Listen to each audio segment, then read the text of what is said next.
Imagine waking up tomorrow and your village is almost 3 times as many people living in it. That's exactly what residents in Barnham fear could actually happen. A village of around 580 people could see 1,250 male migrants housed at former military base. Residents say they're worried about what this could mean for their community. So, Labour's proposal to house 1,250 asylum seekers. I mean, it is a disused military base, but come on, you've got to think where this is. It's a small village, Barnham, in Suffolk, or the Suffolk-Norfolk border. Now,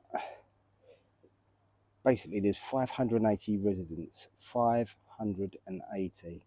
You are going to swarm that town, and they're men. They're all men. Like I said, there's been 2 large-scale protests. There's someone called Callum Bamthorpe. He's a 23-year-old. He's bought his first home there, right, in his village. £180,000 is paid for it in January. And he said the lack of local infrastructure to support the surging numbers. He said it's just not got the infrastructure to have an influx of that many people. He said that basically he would have reconsidered his purchase, possibly, if he'd known about this beforehand. The absence of any formal consultation process, just simply informing people of a scheme like this, and it's now firmly sort of like on its way, surely. Like he said, though, if he wanted to put a shed, he'd have to get planning permission, you do for certain size buildings like this. But the government, just like they can just force these things through if they want to. There's someone else who operates the ground on PRD groundworks, just directly opposite the former base. He's turned around and said about the proximity of schools there. It's on the doorstep of local schools, and he's worried that it's going to put children in danger. He added that the residents on the camp would not be properly vetted. Now, if you think about this, they're not going to be, are they? Because they come over like this, you don't know who they are, so they're going to be put in these places. They wouldn't have been properly vetted. Schools, there's children there. What are they thinking? What is going on in this country with these towns? There's another business owner, he doesn't want to actually be named, and we understand why they don't want to be named, but he actually has raised concerns about the area's large military population, given its proximity to RAF Hornington. He claims service personnel living locally with their families were petrified by the prospect, yet had not been told to speak publicly on the matter. There were 500 demonstrators that had gathered there at the gates last Sunday. They were waving like Union Jacks, flags, and this is what's going to be happening more and more at these places. You also had Suffolk's County Council's ruling reform leader, Michael Hadwin. He addressed earlier. He described the scheme as entirely unacceptable. He highlighted the potential impact on a small village, and it's a small rural village. So West Suffolk Council voted unanimously last week to oppose the proposal, and they cited concerns over security, impact on services and the community, as well as the suitability of putting a large number of people in a location without adequate facilities. John Bower, the chairman of Barnham Parish Council, had said, if this were a conventional housing development of 1,250 people, it would require extensive consultation, transport assessment, environmental review and infrastructure planning.